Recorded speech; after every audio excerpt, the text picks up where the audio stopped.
Good morning. Welcome to the Unitarian Universalist Meetinghouse of Provincetown, where we affirm the inherent worth and dignity of every person, and where we support each other on our spiritual search for truth and meaning. My name is Reverend Kate Wilkinson, and I am so glad that you are here this morning. Welcome to those of you in the room, and welcome also to those of you joining us via our live stream. Today is Brenda's mother's 91st birthday, so please give Gladys our birthday wishes when you get home. And because tomorrow is Earth Day, today's service is a celebration of the earth and the things it can teach us if we pay attention. We are going to learn lessons from corn, octopus, geese, and kale today, so stay tuned. And by the way, this year's Global Earth Day theme is planet versus plastic. So for an extra challenge this week, I invite you to pay attention to your plastic consumption and swap out a few of those plastic choices for more sustainable ones. I know that I really need to recommit to this because I've been slipping, especially when it comes to grabbing to-go lunches. So you're my accountability partners, and I can be yours. Less plastic. Now, before we go on with our worship service, I have just a few additional announcements to share. I'm so thrilled at how many people have been signing up for our next night of Circle Suppers. Circle Suppers are potluck dinners in members' homes, and all the potlucks happen on the same night, and we randomly assign you to a group so that you can get to know new people. The next one is going to be Saturday, May 11th. So if you would like to attend or host a Circle Supper, please see Vicki during coffee hour. That's Vicki, and she will sign you up. You can also email me at revkate@uumh.org. As most of you know, I will be taking the month of May as a sabbatical month. A sabbatical is a time to rest, read, rejuvenate, and gather ideas. While I'm away, our guest preacher will be Reverend John O'Connor, and we are so happy that Reverend John is here with us today. He looks forward to meeting you during coffee hour, so please swing by and say hello. And finally, we all know that lack of housing in our town is a crisis in our community, and we have information downstairs on our welcome table about some incentive programs that the town has created called Lease to Locals. And there are now some benefits available for renting to locals, including even renting a room in your home. So if you'd like to learn more about that, please see the handouts on the welcome table. If you are attending in person today, we invite all of you to our coffee hour downstairs in Acker Bosworth Hall following the service. Now let's take a moment to affirm our community's covenant. You can find this on the little purple laminated cards in your pews, or you can just listen line by line as I say it. I invite you to repeat each line after me. Love is the spirit of this meeting house. Love is the spirit of this meeting house. This is our great covenant. To dwell together in peace. To seek the truth in love, and to help one another. And now, as we light our chalice here in the sanctuary, I invite those of you watching from home to light a candle wherever you are. In that way, we can feel connected even while we are apart. And this morning, I invite Ellen and Reverend John to light our chalice.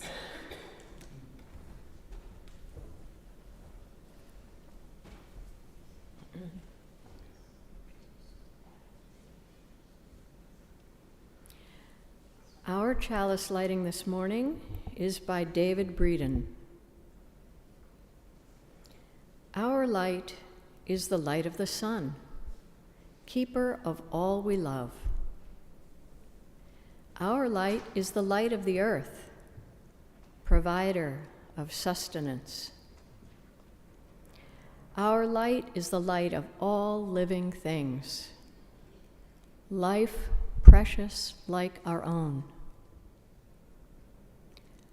Our light is the light of each of us, bound together in need and in hope. Our light is the light of the cosmos, keeper of everything we know.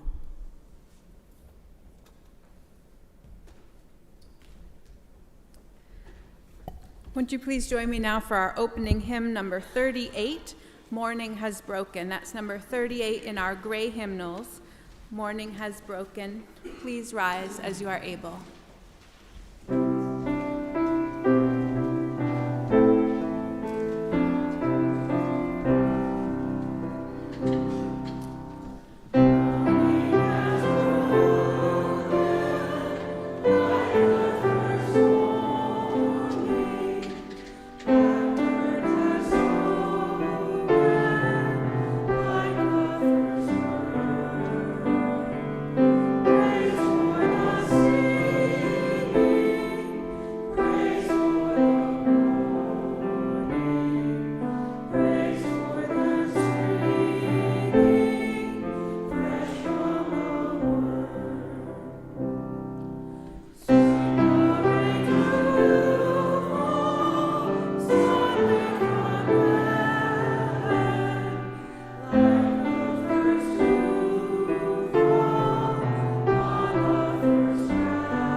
Be seated.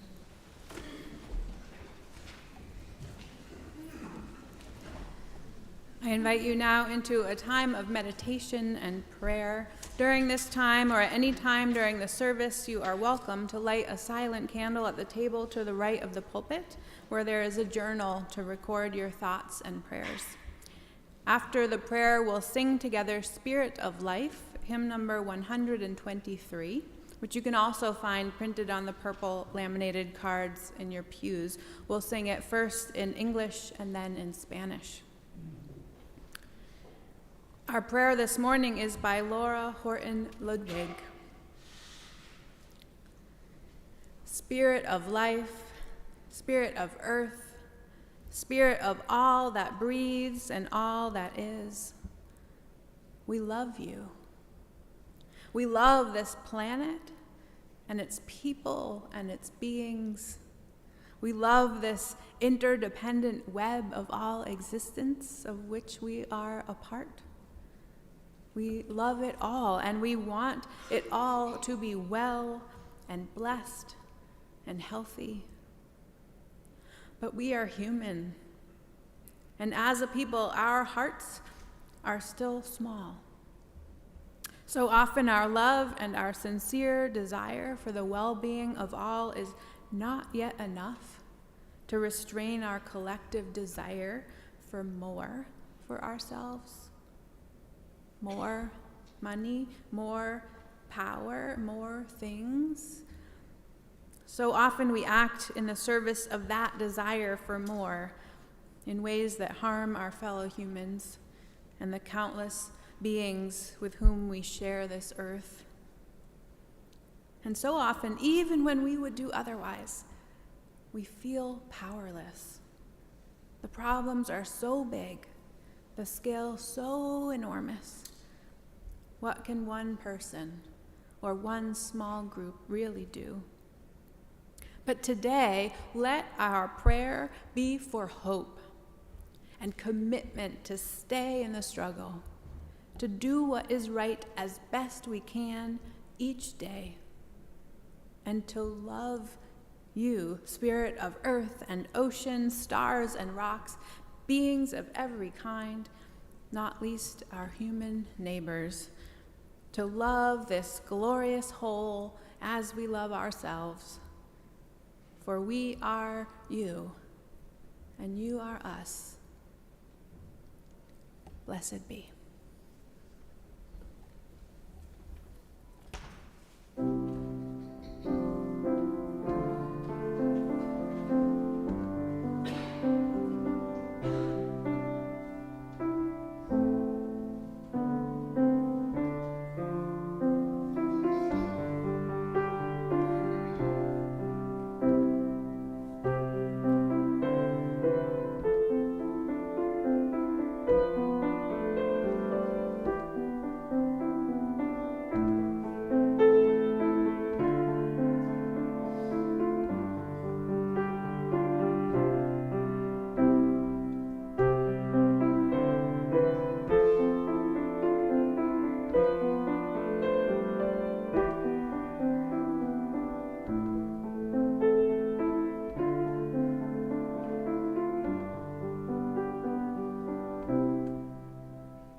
Our reading this morning is by the American poet Tony Hoagland. Field Guide.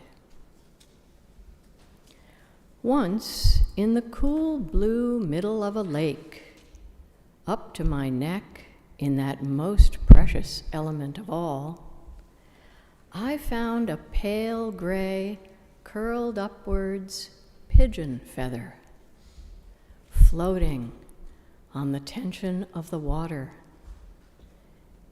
At the very instant when a dragonfly, like a blue-green iridescent bobby pin, hovered over it, then lit and rested. That's all. I mention this in the same way that I fold the corner of a page in certain library books so that the next reader will know where to look for the good parts.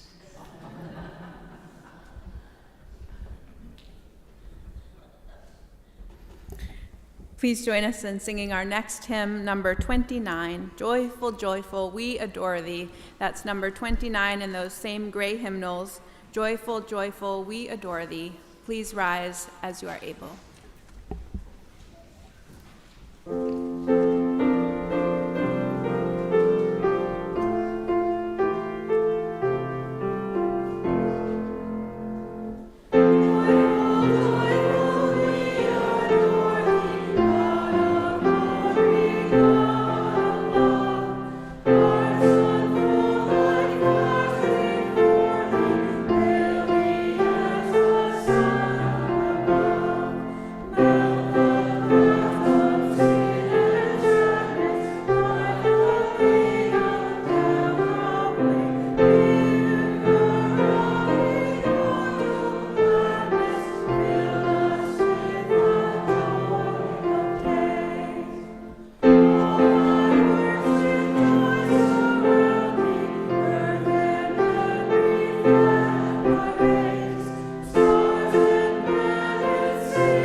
Seated.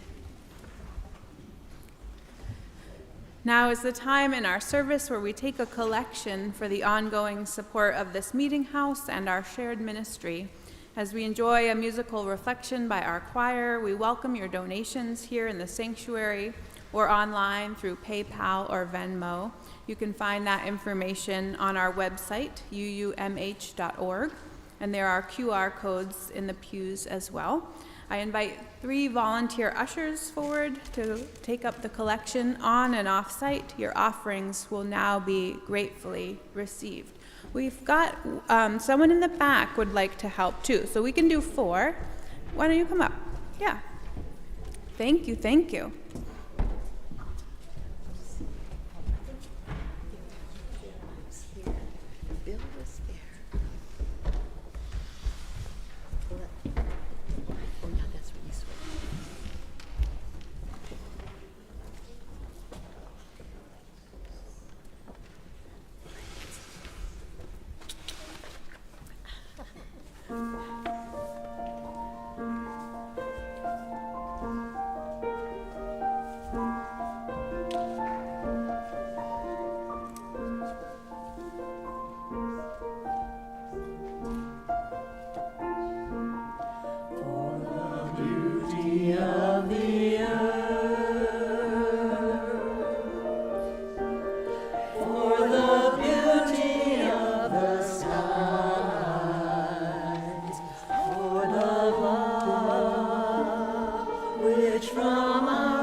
Thank you.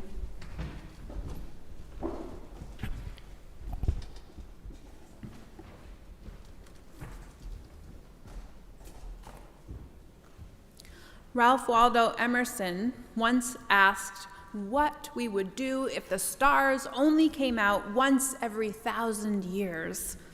Paul Hawken writes, "No one would sleep that night, of course. The world would become religious overnight. We would be ecstatic, delirious, made rapturous by the glory of God. Instead," Paul says, "the stars come out every night, and we watch television." I so enjoyed watching the eclipse the other day and watching other people watching the eclipse and all the buzz about it. It gave us a chance to seriously marvel at nature's wonder. Because of its rarity, we paid attention. Instructions for living a life, Mary Oliver writes, pay attention. Be astonished. Tell about it. Pay attention. Be astonished. Tell about it. I feel so lucky to live in a place where I am given so many opportunities to observe nature and marvel at it. Here are a few things that are in my calendar every year. Late March, listen for the peepers. Early April, watch the herring run. Late April, begin looking for whales off of Herring Cove Beach. Early May, start looking for fiddlehead ferns in the grocery store. Late May, start looking for lady slippers in the woods. Late June, suck the honey from honeysuckle flowers. Early July, look for tadpoles in the ponds of Wellfleet. Mid-July, visit the lavender farm in Harwich. Late July, eat corn on the cob. Mid-September, pop the jewelweed pods and watch them spring into the air. Early November, glean cranberries from abandoned bogs. Mid-November, gather bittersweet to decorate the table. These things are special precisely because they are so fleeting, and they are easily missed in the rush of our busy lives. When I miss one of them, I get so upset with myself. I wasn't paying attention. I became acquainted with this need to keep a kind of nature calendar alongside my work calendar when I first moved here to the Cape, and George and Gaby Whitehouse invited me to watch the full moon rise over the ocean one night. It was magical. If they hadn't invited me, I would have missed it. If they hadn't had a moon calendar, they wouldn't have known to invite me. Pay attention. Be astonished. Tell about it. I feel like I want to tell you where to look for the good parts. There are so many bad parts to this world. Hard parts, sad parts. And of course, we need to talk about those too. I am here for the sad parts. You can come to me. And we can work together to slow the destruction of climate change. But I want to dog-ear every page of the good parts for you to find. Because they are there too. And isn't it our job to savor them, to tell about them? Friday, I was walking to the Fine Arts Work Center, and I saw a flower that I had never seen before. It's called a guinea hen flower. It's like an upside-down checkered tulip, like something out of a stained glass window or Alice in Wonderland. I'm serious. It's amazing. I want you to know about it. The guinea hen flower. And it's not just about being astonished. although that's part of it. But we can also learn so much from nature when we begin to pay attention. We kind of think of ourselves as the Earth's most evolved creation, the most intelligent beings, but often nature is so much smarter than we are. It has lessons to share. There's children's packets in the back, by the way, that have coloring pages that go along with each of these lessons. So if you didn't get one on the way in, try to grab one in the back. One of my favorite books is by Robin Wall Kimmerer called Braiding Sweetgrass: Indigenous Wisdom, Scientific Knowledge, and the Teachings of Plants. Not teachings about plants, teachings by plants. Elizabeth Gilbert called this book a hymn of love to the world. One of the chapters is called The Three Sisters. It refers to the Native American practice of planting beans, corn, and squash in the same mound of soil and letting them grow together in a symbiotic way. Now, this is not the way that we plant today. We practice monoculture with long rows of the same plant, easily harvested with machinery, but also kind of killing the land. At the height of the summer, Robin writes, when the days are long and bright and the thunderers come to soak the ground, the lessons of reciprocity are written clearly in a three-sister garden. Together, their stems inscribe what looks to me like a blueprint for the world, a map of balance and harmony. The corn stands 8 feet tall. Rippling green ribbons of leaf curl away from the stem in every direction to catch the sun. No leaf sits directly over the next one so that each can gather light without shading the others. The beans twine around the corn stalk, weaving itself between the leaves of corn, never interfering with their work. In the spaces where corn leaves are not, buds appear on the vining bean and expand into outstretched leaves and clusters of fragrant flowers. Spread around the feet of the corn and beans is a carpet of big, broad squash leaves that intercept the light that falls among the pillars of corn. The corn provides something for the beans to climb. The beans provide nitrogen to the corn and the squash keeps out the weeds. The organic symmetry of forms belongs together, Robin says. The placement of every leaf, the harmony of shapes speak their message. Respect one another, support one another. Bring your gift to the world and receive the gifts of others, and there will be enough for everyone. Oh, and by the way, the three sisters taste amazing together, and they also form a nutritional triad that can actually sustain a people.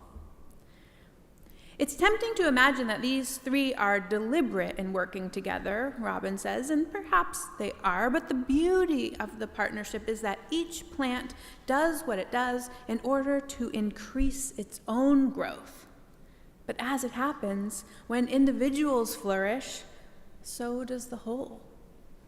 The most important thing each of us can know, Robin says, is our unique gift and how to use it in the world. Being among the sisters provides a visible manifestation of what a community can become when its members understand and share their gifts. So, what is your gift that you share with the world? Okay, so that's corn. Now, what can we learn from the octopus? Here I turn to another writer, one of my favorite poets, Andrea Gibson, recently came across a video about octopus titled, "Why Are We the Pinnacles of Evolution and Not Them?" Having a protective shell makes a species evolve very slowly, Andrea learned from the film. So turtles, for example, have stayed virtually unchanged for millions of years, but not the octopus. No protective shell there. I loved learning that octopi have evolved at lightning speeds because of their vulnerability, Andrea writes. The fact that they were shellless, soft, and defenseless was exactly why they became one of the most evolved species on Earth, overhauling their entire being to survive.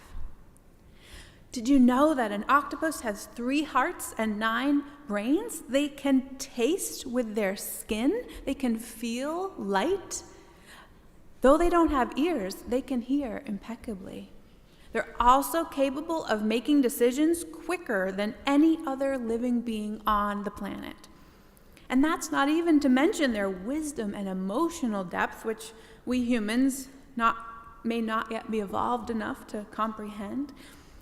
One could spend a lifetime complimenting the octopus's history of turning vulnerability into a powerful force for growth. And here's how I think this learning relates to us, Andrea says. There are a myriad of ways that we are not evolving as a species because of our protective shells.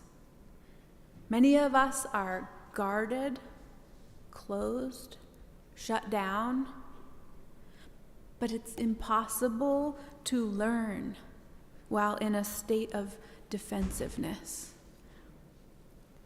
What might we grow into if we allowed ourselves to be softer, more open, more exposed, more transparent about the truth inside us? How might we evolve if we let our guard down? If we, like the octopus, knew that what makes us soft is what makes us strong? How would the world be different? Geese. In 1991, Angeles Arian gave a speech at an organizational development conference based on the work of Milton Olson. It was called Lessons from Geese.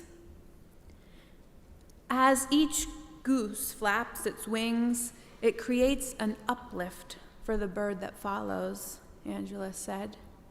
By flying in a V formation, the whole flock adds 71% greater range than if each bird flew alone. Are you flying alone? Or have you found your V formation? When the lead goose tires, it rotates back into the formation and another goose flies to the point position. Are you taking your turn, doing the hard tasks of leadership? And are you willing to fall back when you are tired? Or do you have a hard time giving up that front goose position? The geese flying in formation honk to encourage those up front to keep up their speed. Is your honking encouraging? Or is it something else? When a goose gets sick, wounded, or shot down, 2 other geese drop out of formation and follow it down to help and protect it. They stay until it dies or can fly again. And then they launch out with another formation or catch up with the flock. Who are you willing to sit with through difficult times? Even if it means you fall behind too? Isn't nature telling us that this is a sacred task? We think we know it all, that we are the smartest ones. But how much of nature's wisdom have we forgotten? How much of nature's wisdom has been pushed out by technology, ease, convenience? if we slow down, if we watch, observe, listen, marvel, can we remember? Now, to observe nature's miracles and lessons, I need look no further than my windowsills these days. They are full of seedlings. Any south-facing window is now totally full, and even my east-facing bedroom windows are now covered in tomatoes. And I don't mind waking up to them. The seedlings start by challenging me to have faith. Because when I plant the seeds, they take their time coming up, you see. And every single year, I think, well, this is the year that they won't work. And it's usually just about the time I'm ready to give up and start over that there appears a tiny dot of green. So my seedlings teach me not to give up. Is there anything that you need to be patient with these days? Is there something that isn't running on your timetable? Can you have faith?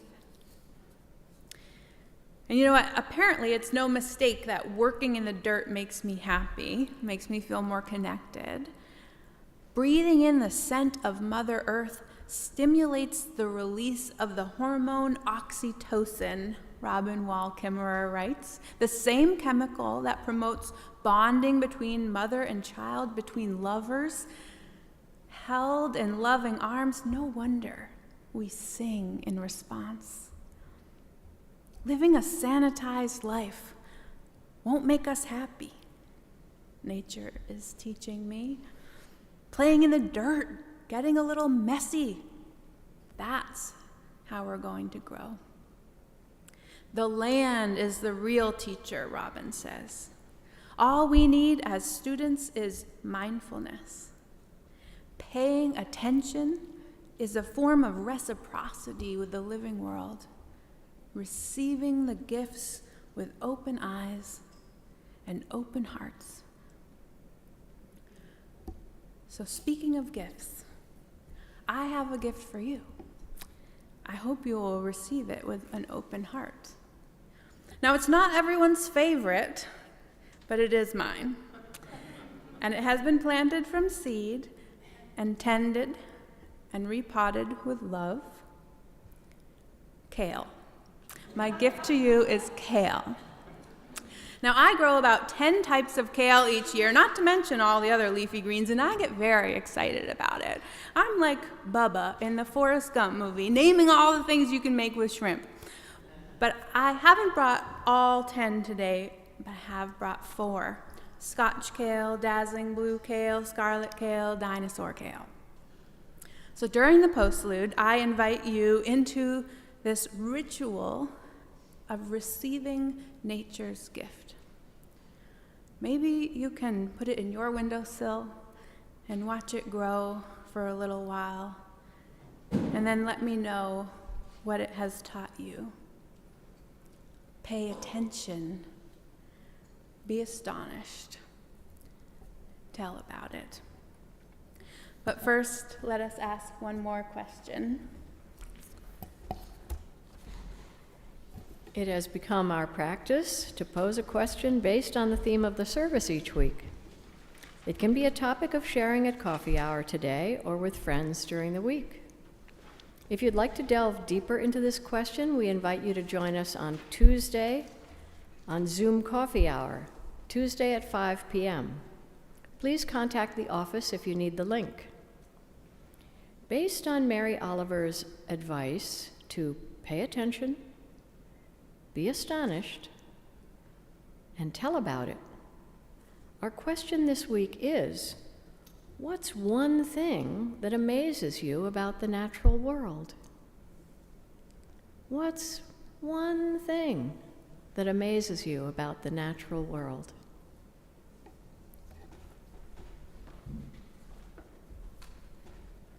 Thank you for coming this morning. Please come forward to receive your gift.